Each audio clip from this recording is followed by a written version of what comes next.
नमस्कार दोस्तों। आज हम लोग ने जो चीज़ डिस्कस करनी है वो है भारत की प्राकृतिक वनस्पतियाँ। ठीक है। देखिए, इंडिया का जो अलग अलग रीजन है, अलग अलग रीजन में अलग अलग तरीके की वनस्पतियाँ होती हैं। ठीक। अलग अलग तरीके के जंगल होते हैं। वो सारी चीज़ें हम लोगों ने आज यहाँ पे को डिस्कस करनी है।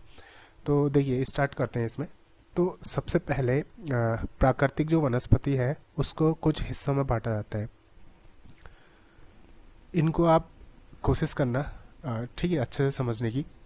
देखिए, जो बेसिक बेसिक चीज़ें हैं उनको आप समझिए, उससे आप अंदाज़ा लगा सकते हैं कि कौन से हिस्से में किस तरीके की वनस्पति पाई जाती है और किस हिस्से में किस तरीके की वनस्पति पाई जाती है। ठीक है। तो चलिए, देखिए, सबसे पहले इसमें आता है उष्णकटिबंधीय सदाबहार वन। उष्ण कटिबंधीय उष्ण कटिबंधीय सदाबहार सदाबहार वन। ठीक है। उष्ण कटिबंधीय सदाबहार वन। तो सबसे पहले समझिए कि उष्ण कटिबंधीय सदाबहार वन क्या होते हैं। ठीक है। कितने हिस्से में वो पाए जाते हैं, क्योंकि एग्ज़ाम में जो क्वेश्चन बनते हैं वो कुछ इस तरीके से बनते हैं कि देखिए, आपको वर्षा कितने सेंटीमीटर होती है वो दे दिया जाएगा और पूछा जाएगा ये कौन से वनों में होती है, या फिर ये जो वन है, ठीक है, इनमें वर्षा कितने सेंटीमीटर होती है, टेम्परेचर क्या रहता है, ये सारी चीज़ें पूछी जाती है। ठीक। तो देखिए, जो उष्ण कटिबंधीय सदाबहार वन है, ये दरअसल क्या होते हैं, ये उन जगह में पाए जाते हैं जहाँ पे को वर्षा, ठीक है, 200 सेंटीमीटर से अधिक होती है। ये किन जगह में पाए जाते हैं? जहाँ पे को वर्षा क्या होती है, ठीक है, जहाँ पे को वर्षा क्या होती है 200 सेंटीमीटर से अधिक होती है। ठीक है। वर्षा क्या होगी 200 सेंटीमीटर से अधिक होगी। अभी देखिए, इसको पूरा हम लोग मैप में रिप्रेजेंट करेंगे कि ठीक है ये कौन से हिस्से हैं क्या है, तो उसके लिए हम लोग अलग से एक मैप ड्रॉ करेंगे। तो देखिए, वर्षा क्या होती है 200 सेंटीमीटर से अधिक होती है, और तापमान क्या होता है, तापमान, ठीक है, उस जगह का तापमान कितना होना चाहिए, 22 डिग्री सेल्सियस से अधिक होना चाहिए। ठीक है। तो ऐसे एरिया जहाँ पे को क्या होता है, सॉरी अधिका लिख दिया ये, जहाँ पे को तापमान क्या होता है, तापमान 22 डिग्री सेल्सियस से ज़्यादा होगा और वर्षा क्या होगी 200 सेंटीमीटर से ज़्यादा होगी।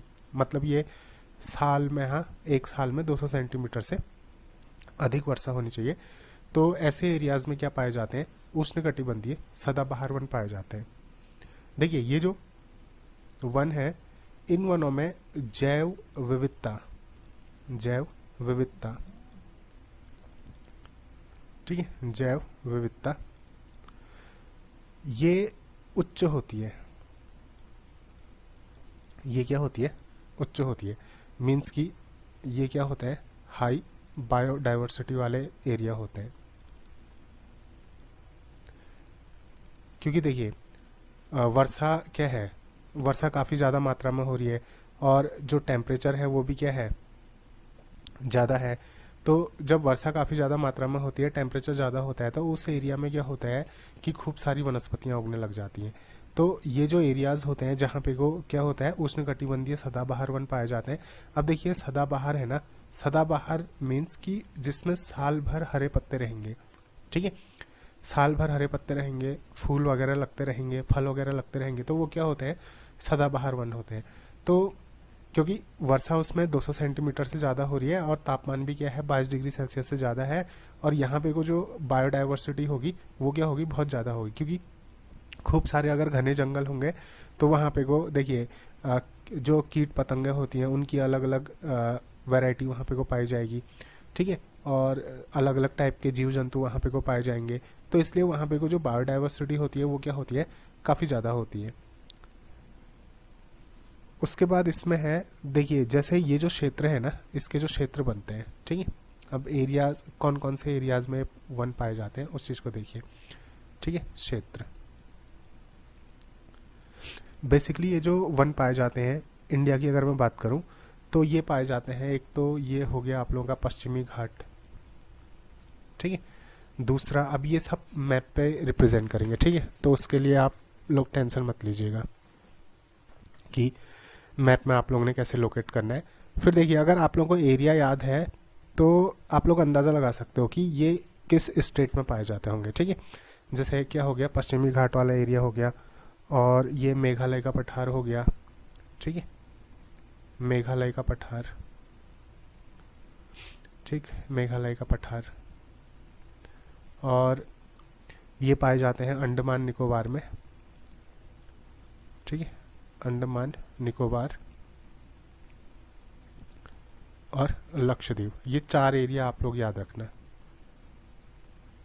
ठीक है, लक्षद्वीप। ये 4 एरिया आप लोग क्या करना, याद रखना। कहाँ, पश्चिमी घाट, मेघालय का पठार, अंडमान निकोबार और लक्षद्वीप। इन 4 जगह में क्या पाए जाते हैं, उष्णकटिबंधीय सदाबहार वन पाए जाते हैं, ठीक है। तो इसको एक बार अगर मैप में देखेंगे तो मैप में इसको कुछ इस तरीके से रिप्रेजेंट करेंगे। जो उष्णकटिबंधीय सदाबहार वन है उनका जो एरिया है वो कौन कौन सा है, ठीक है। देखिए, पश्चिमी घाट, पश्चिमी घाट ये वाला एरिया हो गया, ठीक है, ये यहाँ से लेके इतना जो एरिया बनता है, ठीक है, ये पश्चिमी घाट वाला एरिया हो गया। इसको मैं एक काम करता हूँ, रेड कलर से रिप्रेजेंट कर देता हूँ, ठीक है, ये वाला जो एरिया बनता है। अब इस एरिया में देखिए महाराष्ट्र का हिस्सा भी आ गया, ठीक है। और आप लोग नीचे को जाएंगे तो जैसे केरला हो गया, कर्नाटक हो गया, इसके कुछ रीजन इसमें आ जाएंगे।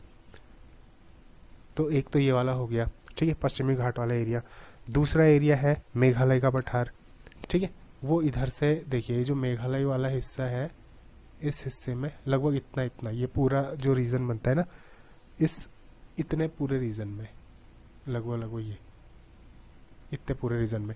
देखो, मैंने आप लोगों को एक वीडियो में बताया था, इससे पहले के कुछ लेक्चर्स में मैंने आप लोगों को बताया था कि ये वाला जो हिस्सा है जिसमें अभी मैं डैश डैश कर रहा हूँ, ये वाला हिस्सा और इधर का जो हिस्सा है, ये वाला हिस्सा, ये जिसमें अभी मैं डैश डैश कर रहा हूँ, ये एक ही हिस्सा है। बीच में बांग्लादेश आ गया ना, लेकिन ये जो हिस्सा है ना, ये एक ही है, ये मेघालय का पठार का हिस्सा है। ये वाला हिस्सा भी जो है, ये भी क्या है, मेघालय के पठार के अंदर ही आता है, ठीक है। तो ये वाला हिस्सा हो गया। इस पूरे हिस्से में क्या होगा, क्या पाए जाएंगे, ये उष्णकटिबंधीय सदाबहार वन पाए जाएंगे। और अंडमान निकोबार तो आप लोगों को पता ही है, ये वाला जो रेंज है अंडमान निकोबार की, ठीक है, इधर। और लक्षद्वीप इधर, जो लक्षद्वीप समूह है इधर पे को। ये 4 एरियाज क्या हैं, उष्णकटिबंधीय सदाबहार वन के हैं, ठीक है। अब देखिए, जैसे मैंने इसको रेड से रिप्रेजेंट कर रखा है तो मैं यहाँ पे को रेड से ही लिख देता हूँ, ठीक है, उष्ण, ताकि जब मैप पूरा कंप्लीट हो जाए तो आप लोगों को याद रहे। कटिबंधीय, उष्णकटिबंधीय सदाबहार, सदाबहार वन, ठीक है, ये रेड से रिप्रेजेंट कर रखा है। देखिए, इसमें इसकी कुछ खास जो विशेषताएं हैं, विशेषताओं के बारे में देखते हैं, ठीक है। देखिए, इसमें जो लकड़ियां पाई जाती है ना इन वनों में, ठीक है, इन वनों में जो लकड़ियां पाई जाती हैं, ठीक है, ये लकड़ियां दरअसल क्या होती हैं, देखिए, एक तो ये कठोर लकड़ियां होती हैं। कैसी होती हैं, कठोर लकड़ियां होती हैं। अब कठोर,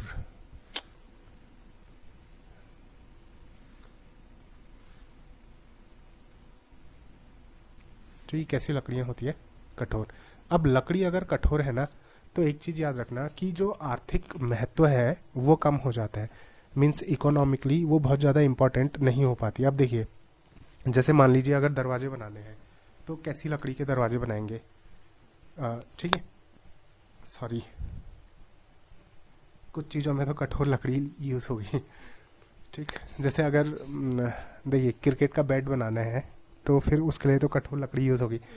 बट अगर मैं बात करूं कि जो आर्थिक दृष्टि से, ठीक है, चलो कुछ चीज़ों में तो कठोर लकड़ी यूज़ होगी, बट ज़्यादातर जो आर्थिक दृष्टि से ये जो वन होते हैं, ठीक है, इनकी उपयोगिता कम हो जाती है, ठीक है, क्योंकि इनकी इनमें जो पेड़ पाए जाते हैं उनकी लकड़ियाँ क्या होती है, कठोर होती है, तो उनकी उपयोगिता क्या हो जाती है, कम हो जाती है। हाँ, कहीं कहीं पे वो उपयोगिता रहेगी, जैसे क्रिकेट के बैट बनाने हैं या फिर ठीक है। जैसे घरों के दरवाजे बनाने हैं तो उसमें कठोर लकड़ी का इस्तेमाल होता है, लेकिन हर जगह कठोर लकड़ी का इस्तेमाल नहीं होता। ठीक है, तो इस वजह से क्या होता है कि जिन जगह में कठोर लकड़ी का इस्तेमाल नहीं होता, तो ज़्यादातर जगह ऐसी होती हैं जहाँ पे वो कठोर लकड़ी का इस्तेमाल नहीं होता है। जैसे आप लोग अगर घर में देखेंगे तो जो भी प्लाईवुड वगैरह है, ठीक है, इसमें जो बची हुई लकड़ियाँ होती हैं, मीन्स जो वेस्ट मटेरियल होता है उनका इस्तेमाल होता है। और ये लकड़ियाँ क्या होती हैं, ये बहुत सॉफ्ट होती हैं, ये कठोर नहीं होती। ठीक, और भी बहुत सारी चीज़ें हैं जहाँ पे को कठोर लकड़ियों का इस्तेमाल नहीं होता। तो इसलिए आर्थिक दृष्टि से क्या होता है, ठीक है, आर्थिक दृष्टि से ये क्या होता है, ठीक है, आर्थिक दृष्टि से, आर्थिक दृष्टि से, ठीक है, उपयोगिता इनकी क्या होती है, कम होती है। आर्थिक दृष्टि से उपयोगिता कम होती है। ठीक है, उपयोगिता कम होती है। तो देखिए आर्थिक दृष्टि से ये क्या होते हैं, कम उपयोगी होते हैं। और ये जो वन होते हैं ना, देखो उत्तरी सह्याद्री में, जो आप लोगों का इधर पश्चिमी घाट वाला एरिया है, इधर पे को उत्तरी सह्याद्री में, ठीक है, उत्तरी सह्याद्री,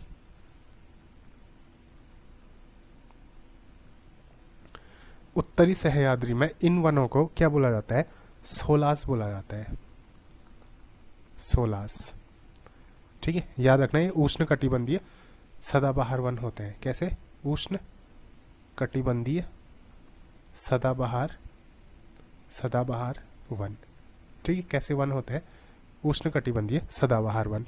उत्तरी सह्याद्री में इनको क्या बोला जाता है, सोलास बोला जाता है। ठीक, तो इनमें जो प्रमुख वृक्ष होते हैं वो कौन कौन से होते हैं, प्रमुख, ठीक है, वृक्ष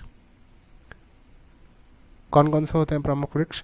देखिए जैसे आबनूस का पेड़ हो गया, ठीक, आबनूस का पेड़ हो गया, और जैसे महोगनी हो गया, ठीक, क्या हो गया, महोगनी हो गया, और ये रोजवुड हो गया, ठीक है, रोजवुड हो गया, और बांस हो गया, ठीक है, बांस हो गया, बेत हो गया, और रबड़ हो गया, सिनकोना हो गया, ठीक है, रबड़ हो गया, और सिनकोना हो गया, सिनकोना हो गया। ये सारे जो वृक्ष हैं ये क्या होते हैं, उष्णकटिबंधीय सदाबहार वनों के वृक्ष होते हैं। ठीक है, देखिए इसी के अंदर, ये उष्णकटिबंधीय सदाबहार वनों के अंदर ही क्या होता है, अर्ध सदाबहार वन होते हैं। कौन से वन होते हैं, अर्ध सदाबहार वन, अर्ध सदाबहार वन। ये किसके अंदर आएंगे, ये उष्णकटिबंधीय सदाबहार वनों के साथ ही पाए जाते हैं। तो इनका जो एरिया होगा ना पाए जाने का, वो क्या होगा, वो सेम होगा। ठीक है, किसका जैसा, जो मैंने मैप में दिखाया है, जिस एरिया में उष्णकटिबंधीय सदाबहार वन मैंने दिखाया है ना, ये देखिए ये रेड वाला जो एरिया दिख रहा है आप लोगों को, ठीक है, इसी में क्या पाया जाएगा, इसी एरिया में क्या पाए जाएंगे, ये जो रेड वाला एरिया आप लोगों को दिख रहा है, इसी एरिया में क्या पाए जाते हैं, ये अर्ध सदाबहार वन भी पाए जाते हैं।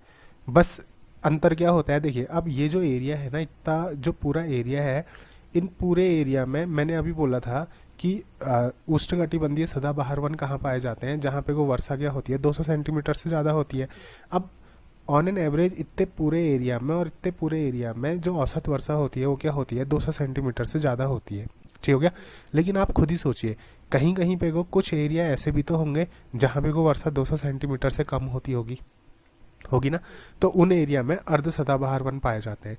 तो अर्ध सदाबहार वन और ये जो उष्णकटिबंधीय सदाबहार वन है, इनका एरिया क्या होगा, सेम ही होगा। ठीक है, अब जैसे हो सकता है कि इस एरिया में कहीं यहाँ पे को, और फिर कहीं यहाँ पे को, फिर कहीं यहाँ पे को, कहीं यहाँ, कहीं इधर पे को, कहीं इधर पे को, क्या होगा, इस तरीके से ये वन पाए जाएंगे। ठीक है, अर्ध सदाबहार वन पाए जाएंगे। तो ओवरऑल जो एरिया माना जाएगा ना, एरिया उष्णकटिबंधीय सदाबहार वन और अर्ध सदाबहार वनों का सेम ही माना जाता है। ठीक है, तो इसी के अंदर क्या आते हैं, इसी के अंदर क्या आ जाएंगे, अर्ध सदाबहार वन आ जाएंगे। ठीक है, तो जो अर्ध सदाबहार वन होते हैं वो उष्णकटिबंधीय क्षेत्रों में ही पाए जाते हैं। ठीक है, उष्ण कटिबंधीय उष्णकटिबंधीय क्षेत्रों में पाए जाते हैं, क्षेत्रों में, ठीक है, पाए जाते हैं, पाए जाते हैं जहां वर्षा क्या होती है, ठीक है, जहां वर्षा 200 सेंटीमीटर से कम होती है, से कम होती है, ठीक है, वर्षा क्या होती है 200 सेंटीमीटर से कम होती है, उस जगह में क्या पाए जाते हैं, अर्ध सदाबहार वन पाए जाते हैं। ठीक, देखिए तो उष्णकटिबंधीय सदाबहार वन और अर्ध सदाबहार वन, इनका एरिया क्या होता है, सेम होता है, ये सेम जगह में पाए जाते हैं। ठीक, उसके बाद हमारा आता है, ठीक है, अगले जो वन हमारे आएंगे वो आएंगे, देखिए दूसरे जो वन बनते हैं हमारे, ये बनते हैं उष्णकटिबंधीय आर्द्र पर्णपाती वन, उष्ण कटिबंधीय, उष्णकटिबंधीय आर्द्र, आर्द्र पर्णपाती, ठीक है, आर्द्र पर्णपाती वन, ठीक है, उष्णकटिबंधीय आर्द्र पर्णपाती वन। तो देखिए पहला था उष्णकटिबंधीय सदाबहार वन, अब यह है उष्णकटिबंधीय आर्द्र पर्णपाती वन। आर्द्र मतलब आधा, ठीक है, मीन्स कि ये क्या करेंगे ना, देखो ये, सॉरी आर्द्र बोल रहा हूँ, उष्णकटिबंधीय आर्द्र पर्णपाती वन, ठीक है, पर्णपाती बोल रहे हैं ना, यानी कि ये अपने पत्ते गिरा देंगे। देखिए ये सदाबहार है तो हमेशा इनमें पत्ते रहेंगे, पर्णपाती मतलब ये अपने पत्ते गिरा देंगे कुछ टाइम के लिए। ठीक हो गया। तो अब ये जो वन है ये कहाँ कहाँ पाए जाते हैं उस चीज को देखिए।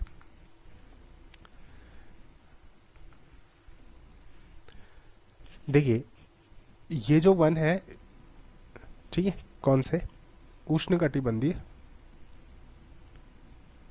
ठीक, उष्ण कटिबंधीय आर्द्र, आर्द्र पर्णपाती वन, पर्णपाती वन, ठीक है। तो देखिए इनके जो पॉइंट्स हैं उनको आप लोग याद रखिएगा, और देखिए वर्षा और तापमान के आधार पर ही आप लोग क्या करिए, ठीक है, इनको समझने की कोशिश कीजिए।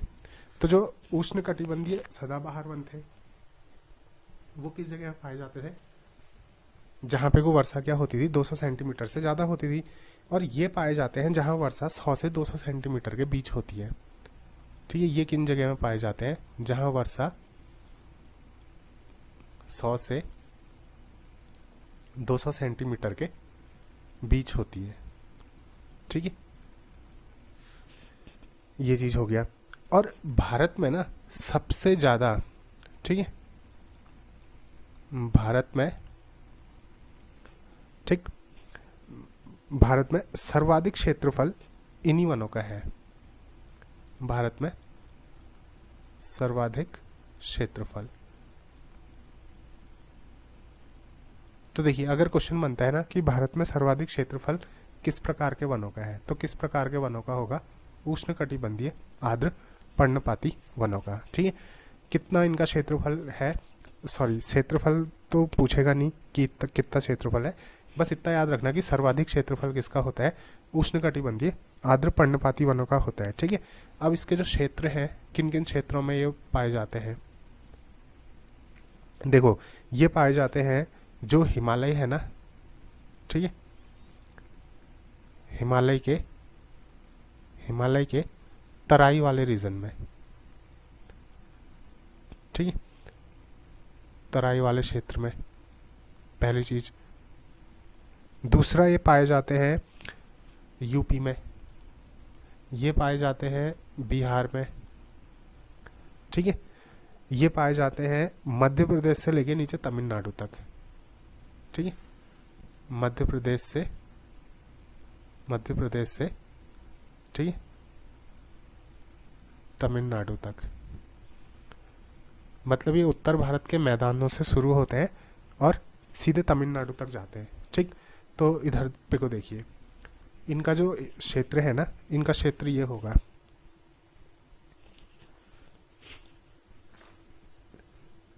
देखो इनका जो क्षेत्र बनेगा वो यहां से ऐसे बनेगा, ये उत्तराखंड वाले रीजन को अगर छोड़ दिया जाए तो देखो ये बनेगा इनका क्षेत्र कुछ इस तरीके से।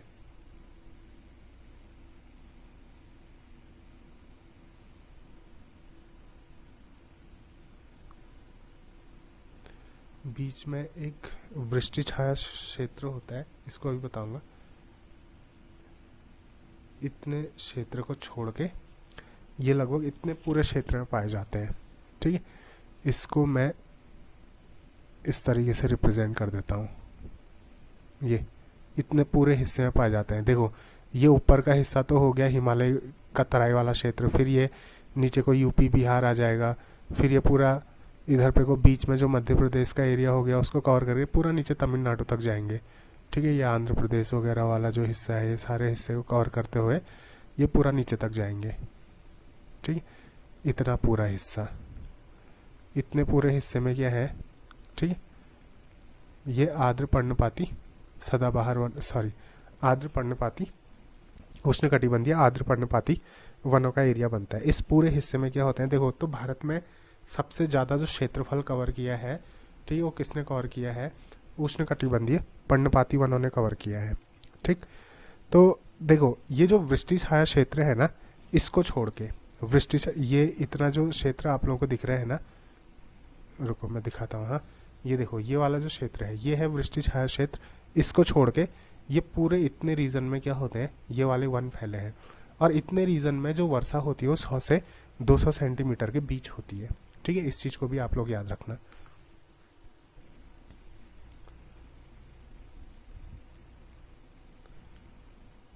तो देखिए अब है इसमें कि देखिए हाँ, अब यहाँ पे को जो वृक्ष पाए जाते हैं ना, इसमें जो वृक्ष पाए जाते हैं देखिए कौन कौन से होते हैं।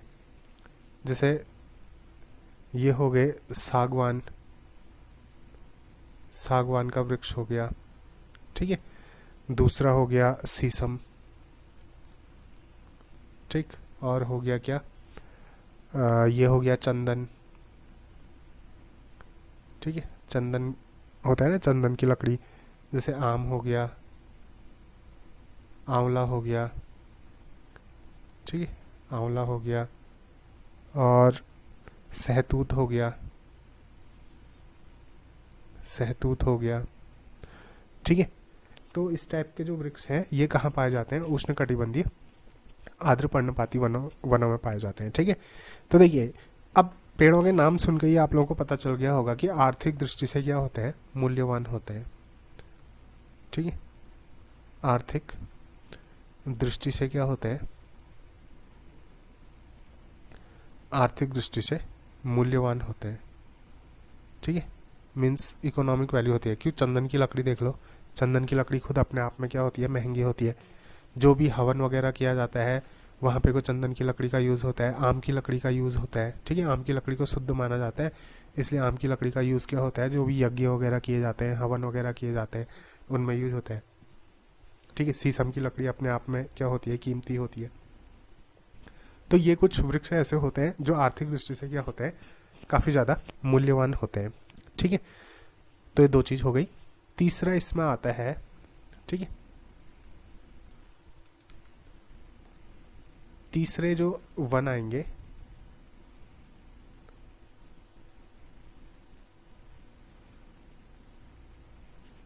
तीसरे वन है इसमें उष्णकटिबंधीय शुष्क पर्णपाती वन, उष्ण कटिबंधीय, उष्णकटिबंधीय शुष्क, शुष्क, ठीक है, पर्णपाती वन, पर्णपाती वन, उष्णकटिबंधीय शुष्क पर्णपाती वन। तो देखिए ये, चलो पहले इसका हिस्सा हम लोग दिखा देते हैं कि ये कहाँ कहाँ पे को आते हैं, ठीक है। ये आते हैं पूर्वी राजस्थान में। अब देखिए पूर्वी राजस्थान वाला हिस्सा कौन सा हुआ, ये राजस्थान है, तो राजस्थान का पूर्व ये वाला, तो ये हुआ पूर्वी राजस्थान का हिस्सा और उत्तर प्रदेश का पश्चिमी हिस्सा, ठीक है। राजस्थान का पूर्वी और उत्तर प्रदेश का पश्चिमी हिस्सा ये वाला हो गया, ठीक। और ये वाला हिस्सा हो गया और इसमें ये आता है हाँ राजस्थान में, और ये उत्तरी गुजरात में।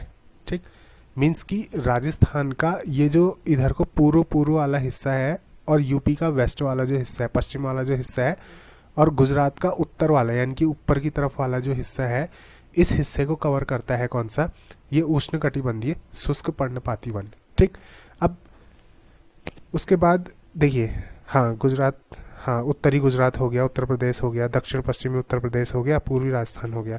तो 3 एरियाज क्या हैं, इन वनों के बनते हैं। ठीक है,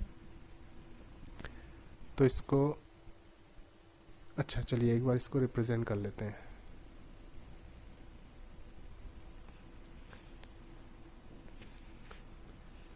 इसको मैं रिप्रेजेंट करता हूँ, ठीक है, स्टार से। इतना एरिया। अब देखिए इसी एरिया के अंदर क्या आ जाते हैं ना, जो कांटेदार वन होते हैं वो भी इन्हीं एरियाज में आ जाते हैं। अब वो किस में आएंगे, देखिए राजस्थान का जो पश्चिमी हिस्सा है उसमें आ जाएंगे, और गुजरात का जो ये पश्चिम और दक्षिण वाला हिस्सा है उसमें आ जाएंगे। लेकिन एरिया क्या होगा, लगभग सेम ही होगा दोनों का। ठीक है, उष्णकटिबंधीय शुष्क पर्णपाती वन, ये वाला एरिया किसका आ जाता है, उष्णकटिबंधीय शुष्क पर्णपाती वन, ये वाला एरिया। और साथ साथ ही ये जो, नहीं नीचे वाले एरिया में तो नहीं आएंगे, चलो ठीक है। ठीक है, तो इसमें देखिए ये बनेगा क्या, उष्णकटिबंधीय शुष्क पर्णपाती वन। उष्ण कटिबंधीय, उष्णकटिबंधीय शुष्क शुष्क पर्णपाती पर्णपाती वन। उष्णकटिबंधीय शुष्क पर्णपाती वन। ठीक है, उष्णकटिबंधीय शुष्क पर्णपाती वन।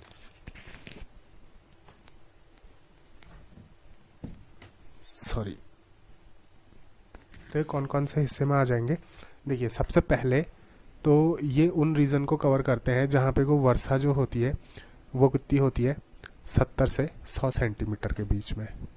ठीक है, वर्षा कितनी होगी, वर्षा होती है 70 से 100 सेंटीमीटर के बीच। ठीक है, इतनी वर्षा होती है इन एरियाज में, मीन्स की वर्षा कम होती है ना ये वाले एरिया में। और कांटेदार वन कहाँ आएंगे, वो आएंगे वहाँ पे को ना जहाँ वर्षा इससे भी कम होगी। ठीक है, क्योंकि वहाँ पे को वर्षा लगभग लगभग ना के बराबर होती है, 50, ये मानिए कि 50 सेंटीमीटर से भी कम होती है। ठीक, और इसका जो क्षेत्र है, क्षेत्र क्या क्या हो जाएंगे इसके, ठीक कौन कौन से एरियाज में आते हैं, ये हो जाएगा पूर्वी राजस्थान। ठीक है, पूर्वी राजस्थान और उत्तर प्रदेश का दक्षिण वाला दक्षिण पश्चिम वाला हिस्सा। ठीक है, दक्षिण पश्चिमी, ठीक, दक्षिण पश्चिमी राजस्थान, सॉरी दक्षिण पश्चिमी उत्तर प्रदेश। ठीक, और क्या आ जाएगा, उत्तरी गुजरात, उत्तरी गुजरात। ठीक है, ये वाले हिस्से में क्या आ जाते हैं, ये वाले वन आ जाते हैं। तो इसमें जो वृक्ष होते हैं, वृक्ष किस टाइप के होते हैं फिर, ठीक है, जो वृक्ष पाए जाते हैं ये कौन कौन से होते हैं, जैसे बबूल हो गया। ठीक है, मतलब सूखे एरियाज में जो पेड़ पौधे उगते हैं वही वाले, जैसे बबूल हो गया और बेर हो गया। ठीक है, खैर हो गया। ठीक है, खैर, और तेंदू हो गया। ठीक है, तेंदू हो गया, जैसे बरगद हो गया, पीपल हो गया, बरगद हो गया। ठीक, पीपल हो गया और पलास हो गया।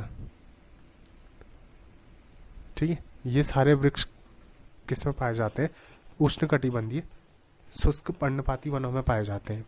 ठीक है, तो जैसे इसमें क्या है ना, इसमें ये जो पलाश का फूल होता है, ठीक है, कौन सा फूल, ये पलाश का जो फूल होता है, ठीक है, पलाश का फूल। देखो ये उत्तर प्रदेश का राजकीय पुष्प है और झारखंड का भी क्या है, ये राजकीय पुष्प है। ठीक है, उत्तर प्रदेश और झारखंड का क्या है, झारखंड का, ठीक है, राजकीय पुष्प है, राजकीय पुष्प है। ठीक, कौन सा फूल, पलाश का फूल। ठीक है, और इसको क्या बोला जाता है, इसको जंगल की आग भी बोला जाता है। ठीक है, इसको क्या बोला जाता है, इस पुष्प को जंगल की आग भी बोला जाता है। ठीक है, अब देखिए अगर एग्जाम में क्वेश्चन होता है ना, जंगल की आग किसको बोला जाता है, तो ये किसको बोला जाता है, पलाश के फूल को बोला जाता है। ठीक हो गया, ये कुछ फैक्ट है किसके बारे में, उष्णकटिबंधीय शुष्क पर्णपाती वनों के बारे में।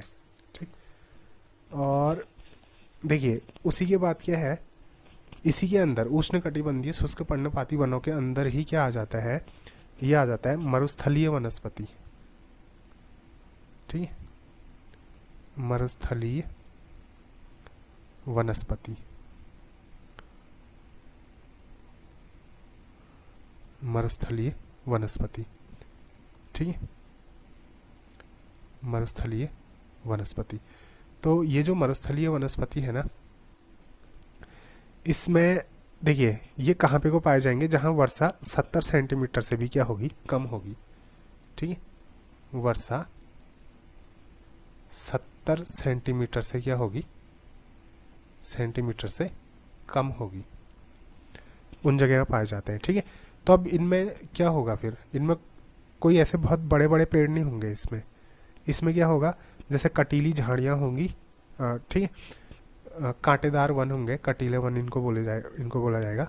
ठीक है, क्या होंगे, कंटीले वन और झाड़ियाँ, वन तथा झाड़ियाँ। ठीक है, कांटेदार जो वन होते हैं ना वो, और झाड़ियाँ मतलब छोटे छोटे पेड़ होते हैं जिनमें कांटे वाटे लगे होते हैं, इस टाइप का।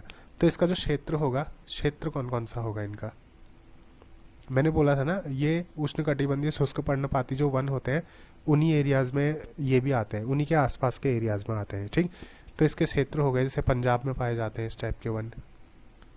ठीक है, राजस्थान हो गया, ठीक है, राजस्थान हो गया और गुजरात हो गया।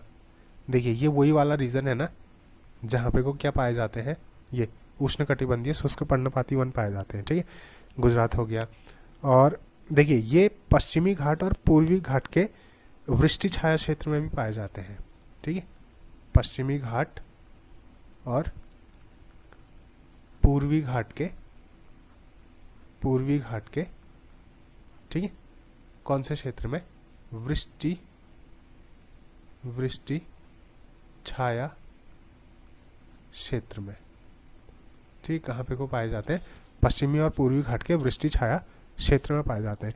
देखो वृष्टि छाया क्षेत्र क्या होता है, जहाँ पे को ना ये मॉनसून की वजह से वर्षा नहीं हो पाती, ये मैंने आप लोगों को पहले वीडियोस में बताया है। ठीक, ये देखो ये क्या होता है कि ये वाला जो एरिया है ना, ये इसको एक बार डिलीट किया जाए।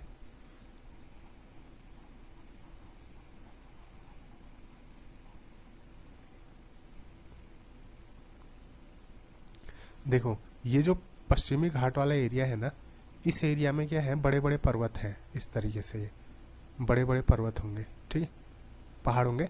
तो जब मानसून यहाँ से आता है ना, वो पहाड़ों से टकराता है, टकरा के ऐसे पहाड़ों के साथ ऊपर की तरफ जाता है, ये पहाड़ के इस तरफ नहीं जा पाता है।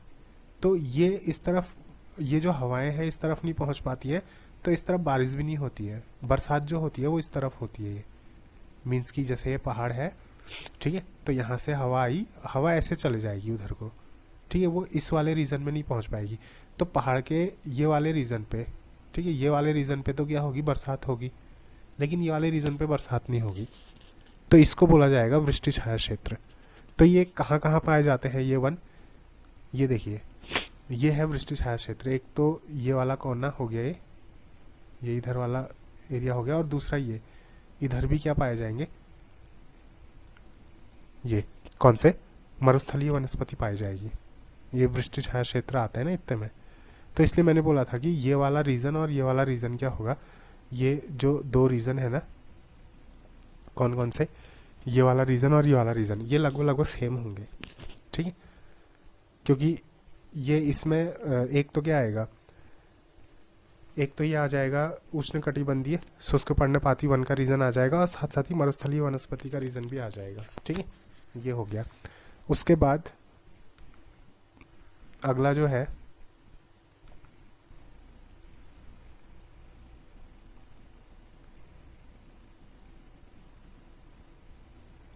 देखिए लास्ट में जो हम लोगों का बनेगा, ठीक है, लास्ट में हम लोगों का बनेगा क्या, पर्वतीय वन, ठीक, पर्वतीय वन। लास्ट में जो बनेंगे हमारे वो क्या बनेंगे, पर्वतीय वन बनेंगे, ठीक है। तो पर्वतीय वन कौन से हिस्से में पाए जाएंगे उस चीज़ को देखना। अब पर्वतीय वन है ना, अब वो नाम से ही पता चल जाएगा आप लोगों को कौन कौन से हिस्से में बचे हैं। दो ही हिस्से तो बचे हैं, एक ये वाला हिस्सा बचा है, ठीक है। इसको मैं दिखाता हूँ किससे, डैश डैश हो गया, चलो ऐसे लाइन लाइन से दिखा देते हैं, ठीक है। ये जो जम्मू कश्मीर वाला रीजन है, लद्दाख वाला रीजन हो गया, ठीक है। फिर ये जम्मू कश्मीर के नीचे हिमाचल प्रदेश वाला रीजन हो गया, ठीक है। हिमाचल प्रदेश के नीचे फिर ये उत्तराखंड वाला रीजन हो गया। इन सारे रीजनों में क्या पाए जाते हैं ये, और इधर पे कोई ये अरुणाचल प्रदेश, ठीक है, ये वाला जो हिस्सा हो गया। तो ये वाले हिस्सों में क्या पाए जाते हैं, ये कुछ बहुत सिक्किम वाला हो गया। इन हिस्सों में क्या पाए जाते हैं, पर्वतीय वन पाए जाते हैं, ठीक हो गया। तो अब देखिए, अभी तक मैंने जो चीज़ आप लोगों को बताई उसमें क्या था, पहले इसको एक बार समझने की कोशिश करिए, ठीक है।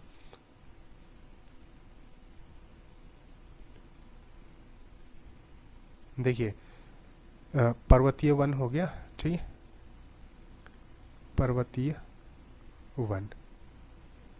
तो अभी तक जो हम लोगों ने पढ़ा ना, वो किस बेसिस पे पढ़ा, वर्षा के बेसिस पे। लेकिन पर्वतीय वनों को वर्षा के हिसाब से नहीं पढ़ा जाता, ठीक है। हमने कैसे पढ़ा, हमने पढ़ा कि जो मरुस्थलीय वनस्पति है वो 70 सेंटीमीटर से कम वर्षा वाले क्षेत्र में होती है। उष्णकटिबंधीय सदाबहार वन 200 सेंटीमीटर से ज़्यादा वर्षा वाले में होते हैं। ये सारी चीज़ें पढ़ी ना। लेकिन पर्वतीय वनों को ना वर्षा के आधार पर नहीं पढ़ा जाता, इनको पढ़ा जाता है ऊंचाई के आधार पर। क्योंकि होता क्या है, जैसे मान लीजिए ये एक पर्वत है, ठीक है। अब इस पर्वत पे क्या होगा, देखिए कुछ ऊंचाई पे अलग टाइप की वनस्पति पाई जाएगी, ठीक है। थोड़ा और ऊंचाई पे जैसे जाएंगे तो मान लीजिए इतने हिस्से में अलग वनस्पति पाई जा रही है, और इसके बाद इतने हिस्से में अलग वनस्पति पाई जा रही है। फिर इसके ऊपर वाले हिस्से में मान लीजिए ये वाले हिस्से में बर्फ़ पड़ी है, तो फिर यहाँ कोई वनस्पति नहीं होगी। तो यहाँ पे को जो वर्गीकरण किया जाता है वो किसके आधार पर किया जाता है, ऊंचाई के आधार पे किया जाता है, ठीक है।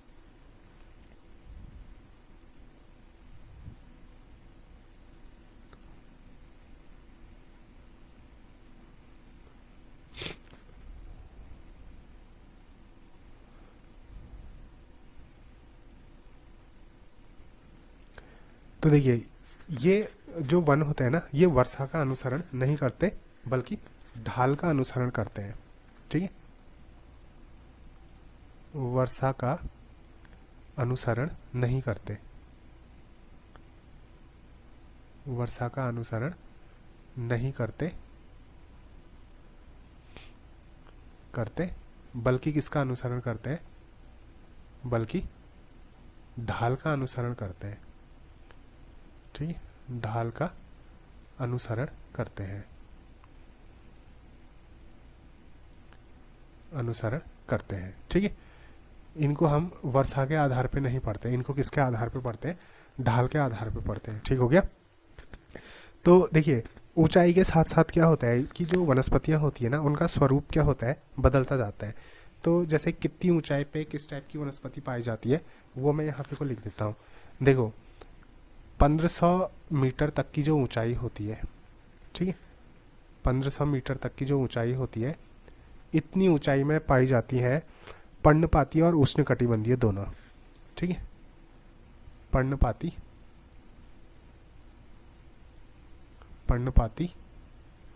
और उष्णकटिबंधीय, और ठीक है उष्ण कटिबंधीय। इतने हिस्से में क्या पाई जाती है? पर्णपाती और उष्णकटिबंधीय। 1500 से 2500 मीटर तक की जो ऊंचाई होती है, ठीक, 1500 से 2500 मीटर तक की जो ऊंचाई होती है, इतनी ऊंचाई में पाए जाते हैं शीतोष्ण चौड़ी पत्ती वाले वन। शीतोष्ण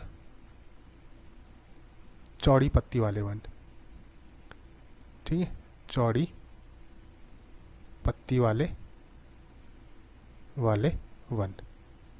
कैसे वाले वन? ठीक है, कैसे वन पाए जाते हैं? शीतोष्ण चौड़ी पट्टी वाले वन। 2500 से 3600 मीटर तक की जो ऊंचाई होती है,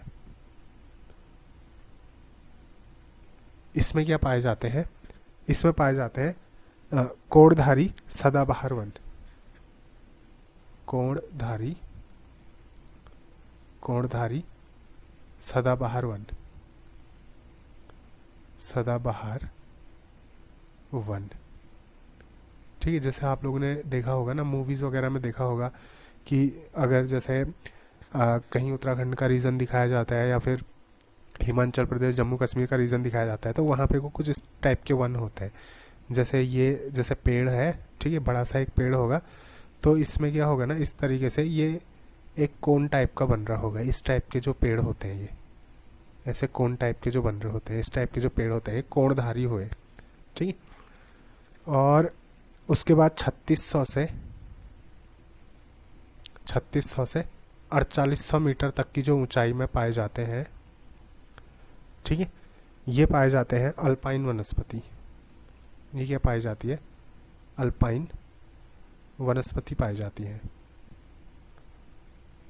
ठीक है, कैसी वनस्पति पाई जाती है? अल्पाइन वनस्पति पाई जाती है। और 4800